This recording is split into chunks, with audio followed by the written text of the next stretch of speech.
युद्ध भूमि कुरुक्षेत्र।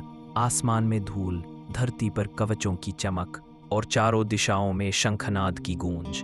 कौरव और पांडव आमने सामने खड़े थे। हर रथ, हर योद्धा अपनी आखिरी सांस तक लड़ने को तैयार था।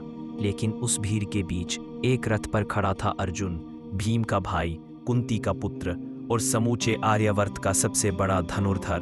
पर आज उसका चेहरा वीरता नहीं, विचलन दिखा रहा था। अर्जुन के हाथ कांप रहे थे। वो धीरे से बोला, माधव, ये युद्ध मुझे नहीं करना। सामने मेरे गुरु द्रोण हैं, दादा भीष्म हैं, मेरे भाई, मेरे अपने। मैं इन पर बाण कैसे चला दूं? उसकी आवाज कांप उठी। गांडीव उसके हाथ से गिर पड़ा, शरीर पर पसीना, आंखों से आंसू। वो घुटनों पर गिर पड़ा। हे केशव, मुझसे ये युद्ध नहीं होगा।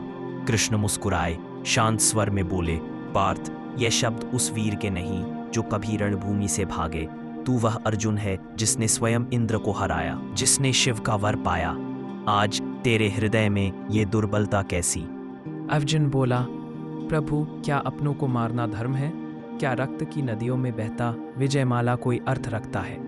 कृष्ण ने कहा, अर्जुन, धर्म का अर्थ केवल अपने सुख दुख से नहीं होता। धर्म वह है जो सत्य की रक्षा करे, चाहे सामने कोई भी हो।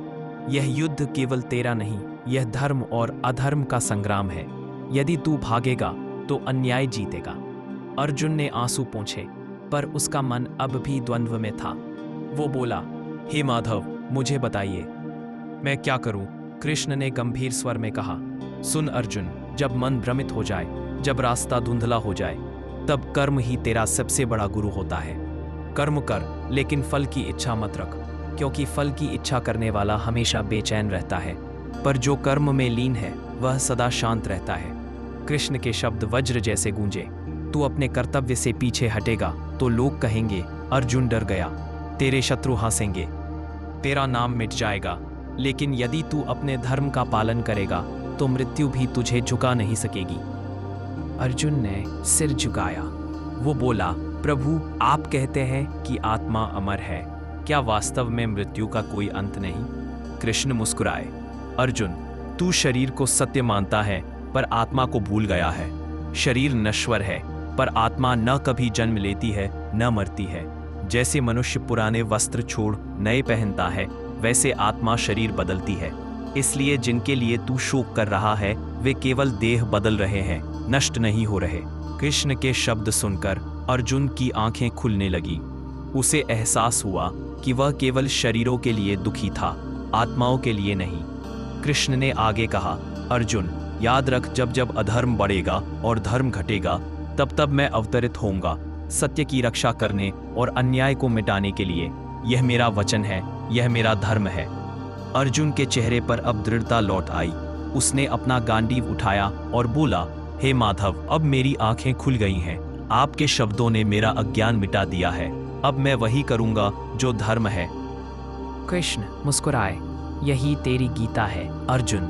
जब मन भ्रमित हो जाए तब भीतर झांक, वहां तेरा कृष्ण तुझे रास्ता दिखाएगा। अर्जुन ने प्रणाम किया और रथ आगे बढ़ा। शंख फिर गूंजा। युद्ध आरंभ हुआ। लेकिन उस दिन कुरुक्षेत्र में केवल युद्ध नहीं हुआ, उस दिन गीता का जन्म हुआ। हर इंसान के जीवन में कभी न कभी एक कुरुक्षेत्र आता है, जहां मन डरता है, रास्ता धुंधला होता है और दिल कहता है अब नहीं होगा। पर वहीं पर श्री कृष्ण की वाणी भीतर से गूंजती है, उठो अर्जुन, कर्म करो, क्योंकि कर्म ही जीवन है। जीवन का असली अर्थ यही है, हारना तब नहीं जब दुनिया कहे तू हार गया, बल्कि तब जब तू कोशिश करना छोड़ दे।